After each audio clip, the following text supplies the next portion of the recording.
Student, previous class में हमने first और सेकंड क्वेश्चन कर लिया था। आज बात कर रहे हैं हम थर्ड क्वेश्चन की। तो थर्ड क्वेश्चन में देखिए क्या कह रहा है थर्ड क्वेश्चन आपका। देखिए क्या कह रहा है कि एक्स लिमिटेड का प्रबंध एक नई मशीन की क्रय इस शर्त यानी इस कंडीशन के आधार पर करना चाहता है कि इसकी जो लागत है वो 5 वर्ष के वसूल की जा सके। निम्न सूचनाओं के आधार पर सलाह दीजिए कि मशीन क्रय करें या नहीं। तो देखिए इस क्वेश्चन में बिल्कुल कह रहा है कि आपको एक नया प्रोजेक्ट के बारे में बता रहा है, एक नई मशीन के बारे में, उसको क्रय करना है कि नहीं। देखिए सबसे पहले हमारे पास क्या क्या दे रखा है क्वेश्चन में। कॉस्ट ऑफ द मशीन यानी मशीन दे रखी है, कितनी दे रखी है 5 लाख। कितनी दे रखी है 5 लाख की मशीन है। Annual sales revenue generate by the new machine, जो सेल्स है उसकी क्या बताइए 6 लाख। वेरिएबल कॉस्ट है 50% ऑफ सेल, यानी जो ये सेल्स है आपके 6 लाख उसका 50% क्या हो जाएगा वेरिएबल कॉस्ट। फिर दे रखा है फिक्स्ड कॉस्ट, ठीक है। Fixed cost other than depreciation कितना दे रखा है 25,000, राइट। इसमें डेप्रिसिएशन है नहीं तो हमें इसको डेप्रिसिएशन से अलग से निकालना होगा। Life of the machine 10 years they रखा है। Depreciation is provide on the straight line method, right. और टैक्स की रेट दे रखी है 50% और हमें कैलकुलेट क्या करना है पे बैक पीरियड निकालना है। तो आपको ये सारी इन्फॉर्मेशन दे दी है। देखिए यहाँ आपको यह इस क्वेश्चन में कहीं नहीं कह रखा है कि पे बैक पीरियड निकालिए, बिल्कुल। तो हमें क्या होगा कि इस इंफॉर्मेशन बेस यानी ये जो इन्फॉर्मेशन है वो किसके लिए दे रखी होती है, कैश इन फ्लो की के लिए दे रखी होती है। तो सबसे पहले हम स्टेटमेंट बनाएंगे अपना क्वेश्चन थर्ड के लिए। देखिए सबसे पहला हमारा क्या बनेगा स्टेटमेंट बनेगा। तो हम लिखेंगे स्टेटमेंट शोइंग कैश, यानी कि एक विवरण बनाना है कैश इन फ्लो का, राइट। इसमें हमने बिल्कुल 2 कॉलम बना दिए, एक अमाउंट की कैलकुलेशन के लिए और एक पर्टिकुलर अमाउंट के लिए। मैंने आपको शायद कैश इन फ्लो कैलकुलेशन का ये पहले ही फॉर्मेट सेंड वीडियो में बताया था कि सेल्स जब दे रखी होती है तो हमें कैश इन फ्लो निकालना है। तो देखिए सेल्स आपकी दे रखी है क्वेश्चन में, कितनी थी आपकी क्वेश्चन में कैश 6 लाख थी। कितनी थी 6 लाख। तो हम 6 लाख को क्या करेंगे यूज़ कर लेंगे, हमारी ये जो सेल्स है 6 लाख। फिर दे रखा है आपको लेस करेंगे हम less variable cost. Variable cost कितनी दे रखी है 6 लाख मल्टीप्लाई 50% 6 लाख का, तो ये कितना हो जाएगा बेटा 3 लाख। 3 लाख वापस आ जाएंगे आपके लेस होने के बाद और ये हमारा कहलाएगा सी यानी कंट्रीब्यूशन। जब हम सेल्स में से वेरिएबल कॉस्ट लेस करते हैं तो ये हमारा क्या आता है कंट्रीब्यूशन। अब हम लेस करेंगे इसमें से फिक्स कॉस्ट। फिक्स कॉस्ट जो कि क्वेश्चन में दे रखी है बिल्कुल 25,000 का, तो हम 25,000 क्या करेंगे इसमें से लेस करेंगे। तो 25,000 लेस करने के बाद आपका कितना आ जाएगा जल्दी से बताइए 2,75,000। फिर इसमें से हम करेंगे लेस, क्योंकि इसमें से डेप्रिसिएशन लेस नहीं था तो लेस कर देंगे डेप्रिसिएशन। डेप्रिसिएशन की कैलकुलेशन कैसे करेंगे 5 लाख दे रखा है आपको कॉस्ट, ठीक है ना। तो हमें स्क्रैप वैल्यू दे रखी है तो हम 5 लाख में से कुछ भी लेस नहीं करेंगे, तो हम करेंगे डिवाइड 10, तो कितना आ जाएगा 50,000। और ये 50,000 आने के बाद हमारे पास अमाउंट कितनी रहेगी 2,25,000, राइट। अब हम इसमें से क्या करेंगे, ये हमारे पास क्या आया अर्निंग बिफोर, अर्निंग क्या आ गई है बिफोर टैक्स यानी ईबीटी, राइट। अब हम इसमें से लेस करेंगे लेस आपका टैक्स, और टैक्स की रेट कितनी थी 50%, क्वेश्चन में गिवन था 50% टैक्स, राइट। तो हम इसको लेस करेंगे तो वही 2,25,000 का 50% कितना हो जाएगा 1,12,500। लेप्स करने के बाद में अमाउंट आ गई हमारे लिए 1,12,500। ये क्या कहलाएगी अर्निंग आफ्टर टैक्स। क्योंकि हमें कैश इन फ्लो निकालना है इसीलिए हम इसमें क्या करेंगे ऐड डेप्रिसिएशन। डेप्रिसिएशन कितना लेस किया था आपने 50,000, ये 50,000 हम वापस ऐड कर देंगे तो हमारा क्या आ जाएगा कैश इन फ्लो आ जाएगा एनुअल कैश इन फ्लो। तो वो कितना आ जाएगा ऐड होने के बाद में 1,62,500, राइट। पे बैक का फॉर्मूला क्या था, आपको मैंने पे बैक पीरियड का फॉर्मूला बताया था, पे बैक पीरियड, और उसका फॉर्मूला था C/R। C कॉस्ट कितना दे रखा था हमको, C मतलब कॉस्ट, आपका कॉस्ट दे रखा है आपको 5 लाख, और डिवाइड करेंगे कैश इनफ्लो यानी रिटर्न कितना आ रहा है 1 लाख, जो हमने कैलकुलेट किया है 1,62,500। तो इसकी कैलकुलेशन करेंगे तो हमारा जो आंसर आएगा 3.7 समथिंग आएंगे, जिसे हमें करने के बाद में 3.8 ईयर्स लिख सकते हैं। ठीक है, तो यानी कि ये आपको 3.8 ईयर्स में दे रखा है। तो देखिए हम क्या करेंगे, इस मेथड को क्या करेंगे, इस मशीन का परचेज़ करेंगे तो हम लिखेंगे ईयर्स, ठीक है, और परचेज इट, यानी हम इस मशीन को खरीदेंगे क्योंकि इसकी समय अवधि क्या है, यानी कम समय में ये हमको पैसा दे रखा है, क्योंकि लाइफ ऑफ मशीन जो है वो 10 ईयर्स दे रखा है। ठीक है, तो हम इस मशीन को क्या खरीदेंगे, यानी कि जो लागतें हैं वो 5 वर्षों में वसूली की जा सकती है। तो हम कह सकते हैं कि ये जो है वो कम समय अवधि में हमको दे रहा है, इसीलिए 3.8 ईयर्स है, और हम इसको मशीन को है वो परचेज़ करेंगे। ठीक है, तो ये हमारा क्वेश्चन का जो सॉल्यूशन था, जिसे हमने किया, एक स्टेटमेंट बना दिया था, राइट। और स्टेटमेंट बनाने के बाद पहले सेल्स लिखी हमने, फिर हमने वेरिएबल कॉस्ट लेस किया, वेरिएबल कॉस्ट लेस करने के बाद C आता है कंट्रीब्यूशन, फिर हमने लेस फिक्स कॉस्ट किया, आपका फिक्स कॉस्ट करने के बाद में फिर लेस हमने किया डेप्रिसिएशन 50,000, फिर टैक्स किया, और टैक्स करने के बाद में हमें ऐड वापस डेप्रिसिएशन करना है, वो करने के बाद में आपका कैश इन फ्लो आ जाएगा, और फिर हमारा फॉर्मूला लगा C/R, और 5 लाख हमारा कॉस्ट दे रखा था, R हमने कैलकुलेट किया था, देन आंसर इज़ 3.8 ईयर्स। ये 5 ईयर्स में क्या कर रहा है कि कॉस्ट वसूल होगी, लेकिन हमारा उससे कम समय अवधि में ही 3.8 ईयर्स आ रहा है, तो वी कैन एक्सेप्ट इट, तो हम इसे क्या कर सकते हैं, खरीद सकते हैं। क्लियर है आपको ये? चलिए क्वेश्चन है, question number 4, following are the details of 3 project, cost दे रखी है आपको 1 लाख, B का दे रखा है 1,40,000, C का दे रखा है 7,000, लाइफ दे रखा है 10, 12, 14। ठीक है, एस्टिमेट स्क्रैप वैल्यू दे रखी है, जो कि हमारे डेप्रिसिएशन को निकालने में भी काम आएगा, और हमें इसको पोस्ट पे बैक प्रॉफिटेबिलिटी में भी स्क्रैप वैल्यू का यूज़ होगा। तो यहाँ पे देखिए 10,000, 20 और 700। प्रॉफिट दे रखा है आफ्टर टैक्सेशन 10,000, 12,000 और 550। जब हमने देखा कि हमें क्या कैलकुलेट करना है, पे बैक पीरियड, पे बैक पीरियड निकालते समय आपको यहाँ अंडरलाइन रखनी है कि प्रॉफिट आफ्टर टैक्सेशन का है। इसका मतलब क्या है, हमें डेप्रिसिएशन को क्या करना पड़ेगा, ऐड करना पड़ेगा, राइट। और आपको निकालना है post payback profitability, 2 method आपको कैलकुलेट करना है, राइट। तो चलिए क्वेश्चन नंबर 4 हम सॉल्व करके देखते हैं। क्वेश्चन नंबर 4, सबसे पहला हमारा क्या बन जाएगा, स्टेटमेंट बन जाएगा। स्टेटमेंट किसका बनेगा, एनुअल कैश इन फ्लो का, क्योंकि क्वेश्चन नंबर 1 में एक ही प्रोजेक्ट था, जबकि यहाँ क्वेश्चन नंबर 4 में कितने प्रोजेक्ट हैं, 3 प्रोजेक्ट की बात कर रहा है, तो हम यहाँ पे 3 कॉलम बना देंगे। क्लियर है, ये हमारा पर्टिकुलर कॉलम बन जाएगा, और ये आपका ABC। देखिए सबसे पहला हम लिखेंगे जो प्रॉफिट दे रखा है, क्योंकि यहाँ पे सेल्स वगैरह कुछ भी नहीं है, डायरेक्ट आपको प्रॉफिट दे दिया है, और डायरेक्ट भी प्रॉफिट कौन सा दिया है, आफ्टर टैक्स का। तो हम लिख देंगे A में दे रखा था आपको 10,000, B में दे रखा है 12,000, और C का दे रखा है आपको 550। क्लियर है, चलिए इसमें ये दे रखा है, हमको क्या करना होगा, ऐड, पहले सबसे पहले हमें ऐड डेप्रिसिएशन करना होगा। ऐड डेप्रिसिएशन क्यों करना है, क्योंकि क्वेश्चन में हमें पे बैक पीरियड निकालना है, और पे बैक पीरियड में क्या होता है, डेप्रिसिएशन क्या होता है, ऐड रहता है एनुअल कैश इन फ्लो में। तो देन हमें डेप्रिसिएशन कैलकुलेशन करनी होगी, तो यहाँ हम डालते हैं वर्किंग नॉट फर्स्ट, या हम क्या करेंगे, वर्किंग नॉट फर्स्ट।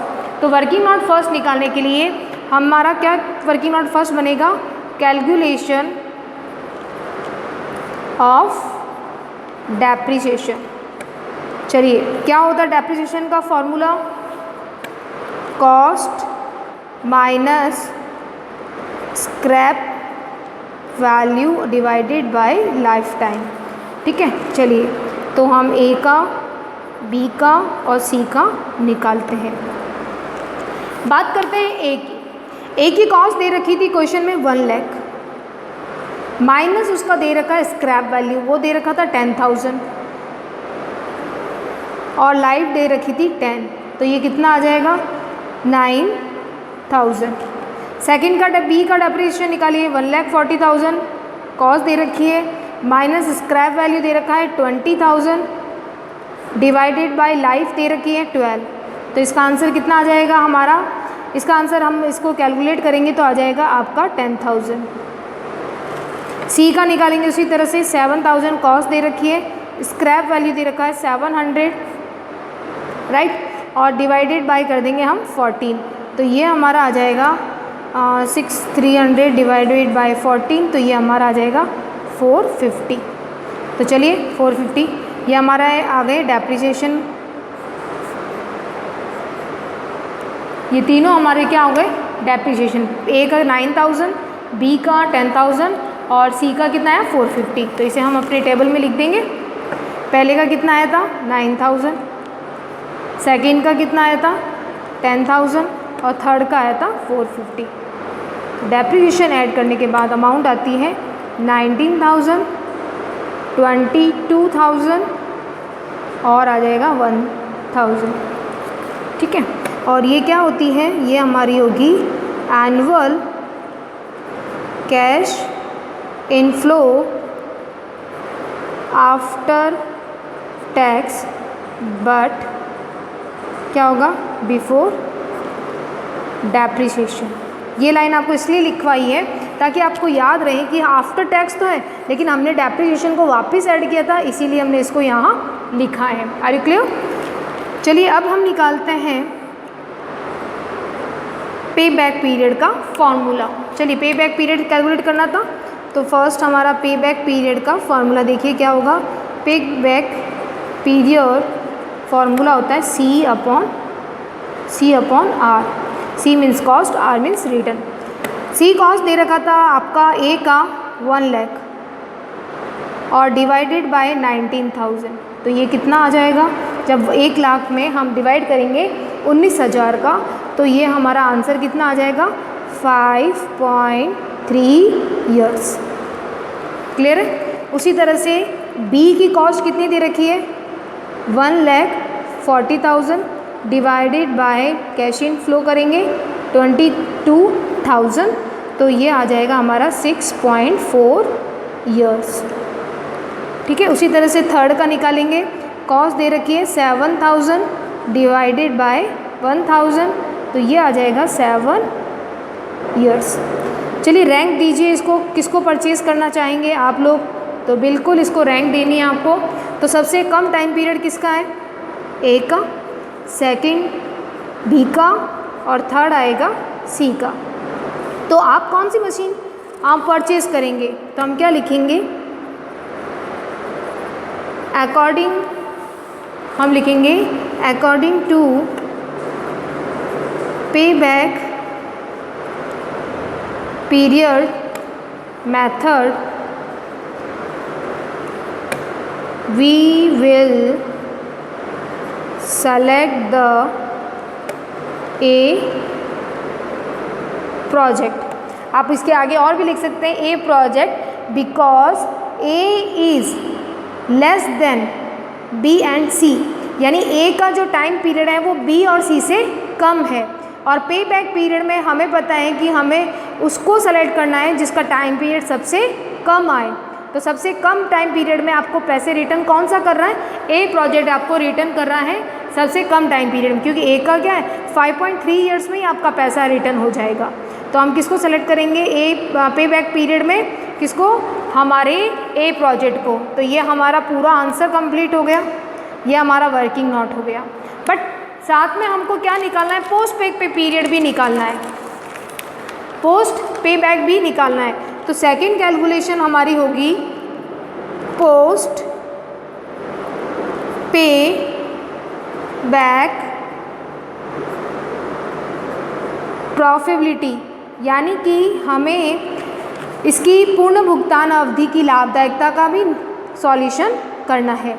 इसमें आपको एक नोट करनी है बात, जब स्क्रैप वैल्यू दे रखी हो क्वेश्चन में, अगर आपके क्वेश्चन में स्क्रैप वैल्यू दे रखी हो तो हम इसे क्या करेंगे, स्क्रैप वैल्यू दे रखी है, अगर आप पोस्ट पेबैक पीरियड का निकाल रहे हैं प्रॉफिटेबिलिटी का और गिवन है आपको स्क्रैप वैल्यू, तो आपको अपने फॉर्मूले में स्क्रैप वैल्यू को क्या करना पड़ेगा, ऐड करना पड़ेगा। स्क्रैप वैल्यू को क्या करेंगे, ऐड करेंगे। फॉर्मूले में जो भी स्क्रैप वैल्यू दे रखी होगी उसको ऐड करेंगे। क्या फॉर्मूला बन जाएगा, चलिए देखते हैं हम लोग फॉर्मूला आपका क्या बनता है। ठीक है, देखिए हम बात करते हैं फॉर्मूला क्या होता है। Total cash inflow in life, यानी जितनी भी लाइफ दे रखी है उसका पूरा ध्यान रखिएगा, इन लाइफ लिखा है, माइनस करेंगे हम इनिशियल, क्या करेंगे, इन्वेस्टमेंट, राइट।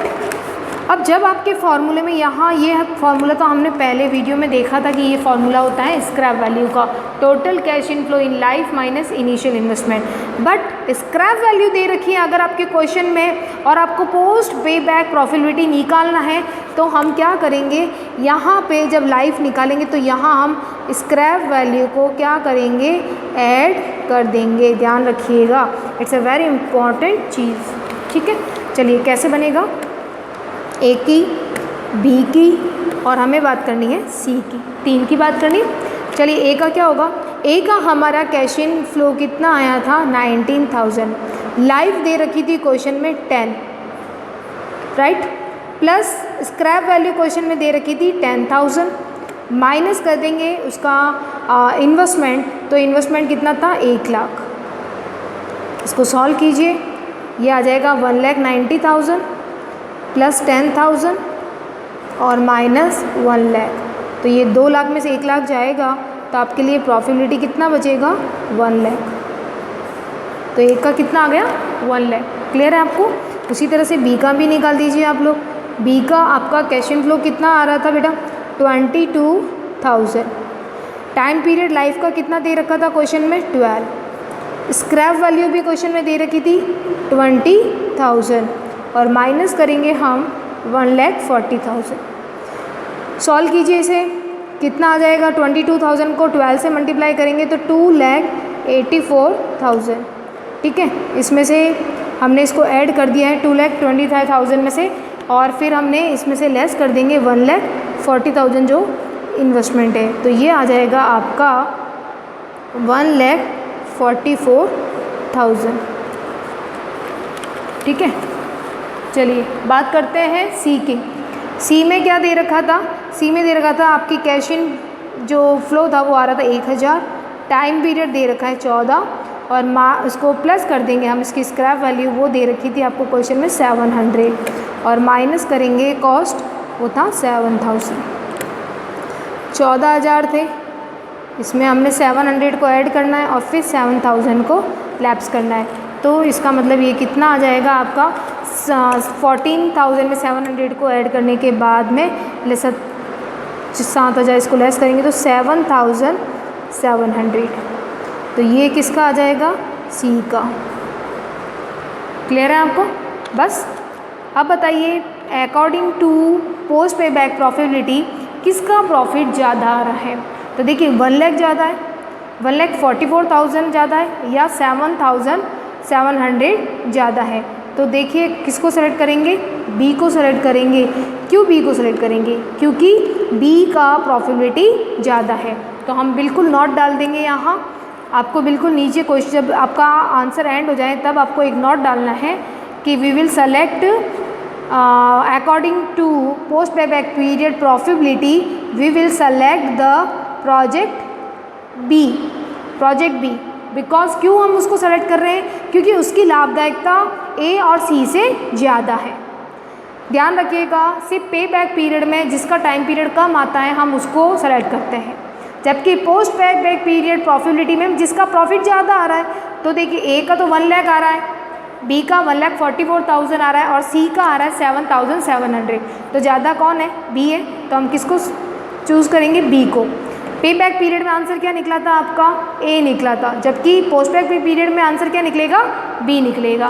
क्लियर हुआ आपको? चलिए क्वेश्चन है क्वेश्चन नंबर 5। क्वेश्चन नंबर 5 देखिए क्या कह रहा है। एक्स लिमिटेड एक नवीन मशीन को क्रय करने का विचार कर रहा है जो कुछ वे कार्य करेगी जो सभी श्रम द्वारा किए जा रहे हैं। ए बी में 2 वैकल्पिक मॉडल उपलब्ध हैं। निम्न सूचना पर आपको लाभदायकता विवरण तैयार करना है। ठीक है, यानी लाभदायकता का जैसे वर्ड आ गया तो हमें पता चल गया पोस्ट बैक प्रॉफिटेबिलिटी की बात कर रहा है। तथा पूर्ण भुगतान अवधि और पूर्ण भुगतान अवधि के लाभदायकता की गणना करनी। चलिए देखिए आगे अब बिल्कुल क्लियर भी कह दिया है कि आपको पे बैक पीरियड और पे बैक पीरियड प्रॉफिटेबिलिटी की कैलकुलेशंस करनी है। चलिए क्वेश्चन में कुछ नहीं दे रखा था, आपके क्वेश्चन में कुछ अमाउंट गायब है तो आपको क्वेश्चन में लिख देना है। देखिए estimated life of machine, machine A machine B. Machine A का कितना टाइम पीरियड दे रखा है? 5, सेकेंड का कितना दे रखा है? 6। कॉस्ट ऑफ मशीन यानी मशीन की जो कॉस्ट इन्वेस्टमेंट लगा है 1,50,000 2,50,000। ठीक है, ए बी का दे रखा है। कॉस्ट ऑफ इनडायरेक्ट मटेरियल्स कितना है? 6,000 और 8,000। आपको यहाँ पे कुछ ऐड करके लिखना है। Estimate saving scrap cost of maintenance का लिखना है। पहले लिखिए एस्टिमेटेड सेविंग स्क्रैप, ए का आएगा 10,000, बी का आएगा 15,000। फिर कॉस्ट ऑफ मेंटेनेंस लिखना है आपको 19,000 और 27,000, 19,000। ये क्वेश्चन में नहीं है, कट गया है, तो 19,000 और 27,000 ये क्वेश्चन का ही पार्ट है, तो आपको इसको लिखना है जो मिस है। Estimated saving scrap 10,000 15,000, cost of maintenance 19,000 और 27,000 ये क्वेश्चन का ही भाग है, आपको लिखना है क्योंकि नहीं दे रखा है। आगे दे रखा है एस्टिमेटेड सेविंग इनडायरेक्ट वेजेस की दे रखी है।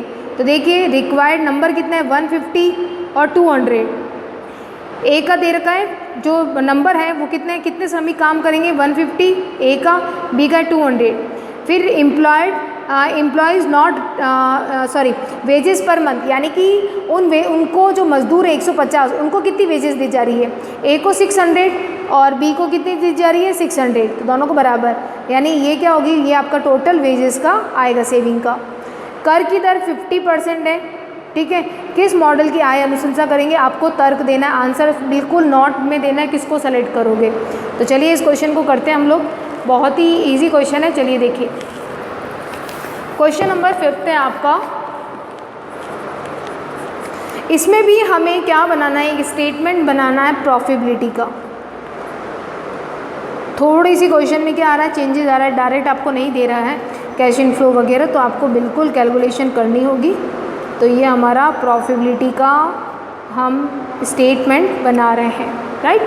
तो चलिए इसमें हमने बिल्कुल 2 मशीन दे रखी है तो 2 कॉलम बना देते हैं। ठीक है, ये आपका जो कॉलम बनेगा वो बनेगा पर्टिकुलर्स का और ये बनेगा मशीन ए और दूसरा बन जाएगा मशीन बी का। क्लियर है आपको? चलिए बात करते हैं हम लोग। सबसे पहला हमें क्या दे रखी है? यहाँ पे देखिए सेविंग दे रखी है और कॉस्ट अलग अलग दे रखी है। डायरेक्ट कुछ भी नहीं दे रखा है कि कैश इन फ्लो इतना है वगैरह, कुछ भी नहीं दे रखा है, सबका अलग अलग चीज़ दे रखी है। तो हम बिल्कुल इसको अलग अलग तरीके से ही करते हैं इसको सॉल्व। तो देखिए सबसे पहला हम बात करते हैं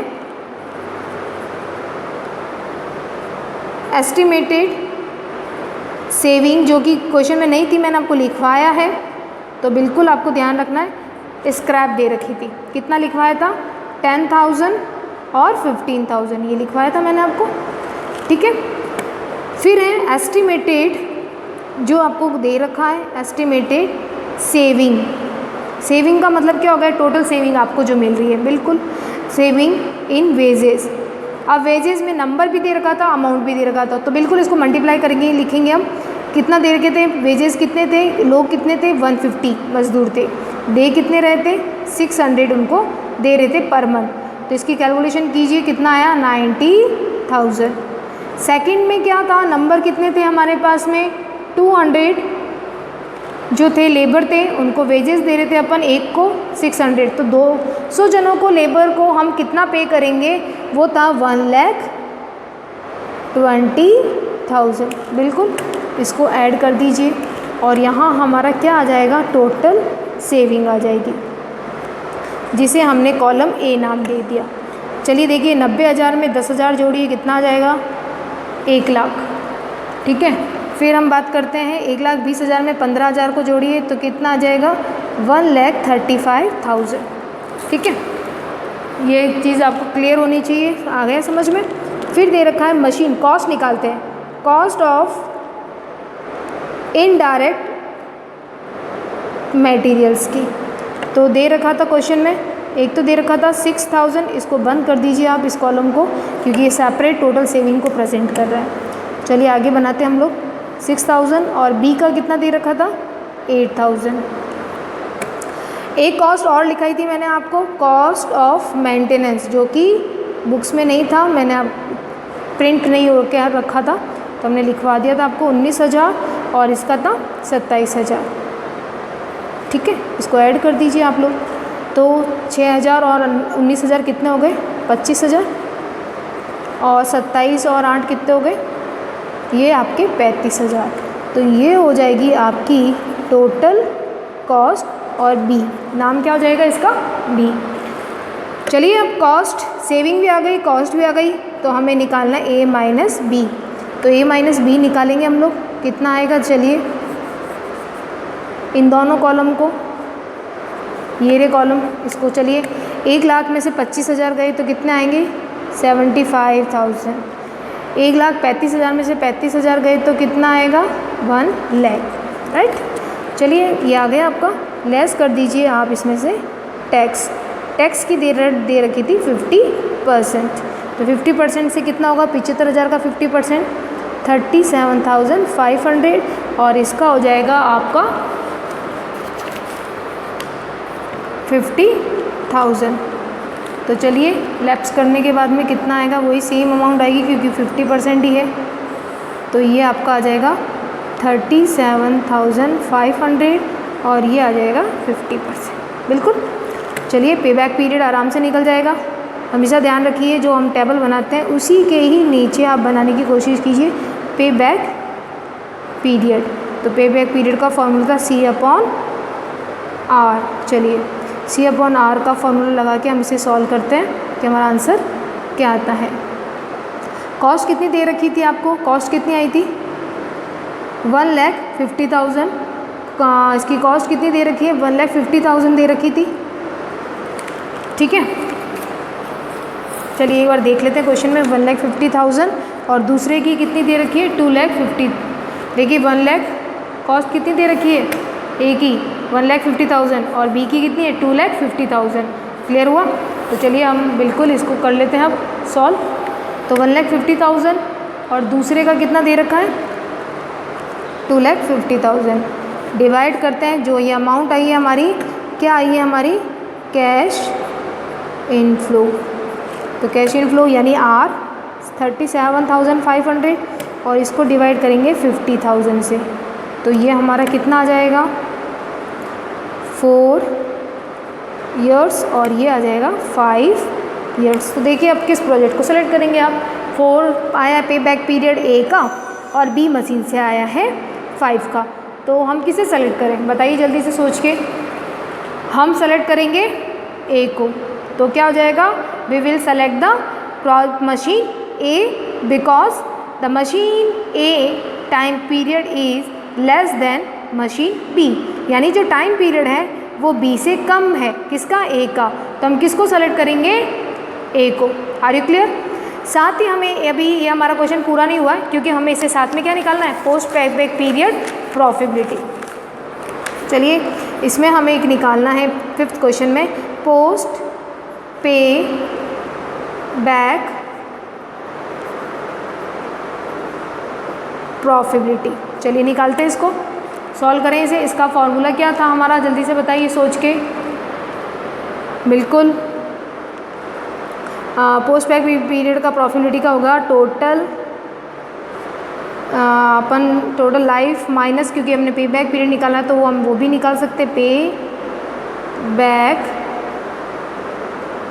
कोई भी फार्मूला अप्लाई कर सकते हो आप, ठीक है। और मल्टीप्लाई कर सकते हो आप annual cash in flow, annual cash in flow का। चलिए क्या हो जाएगा, बुक्स में बिल्कुल आंसर अभी आपको चेक भी करा देंगे कि हम सही निकाल रहे कि नहीं, ठीक है।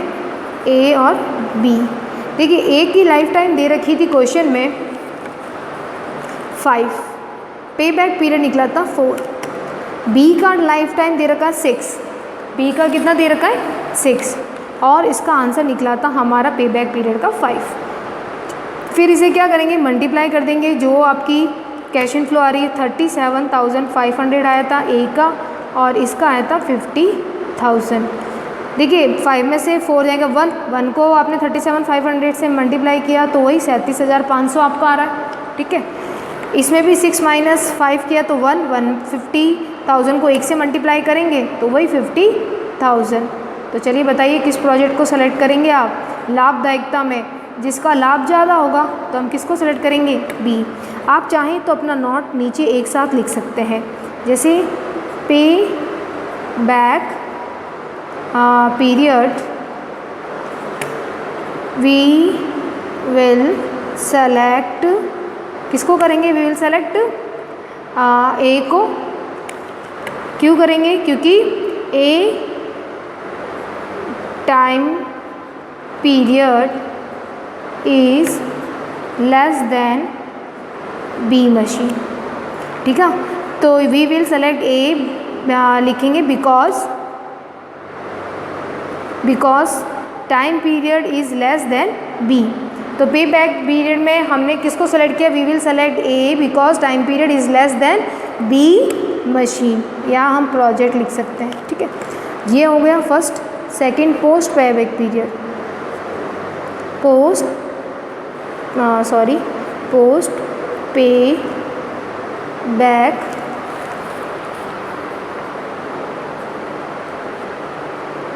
प्रॉफिटेबिलिटी, ठीक है। और इसमें सेलेक्ट क्या करेंगे, वी विल सेलेक्ट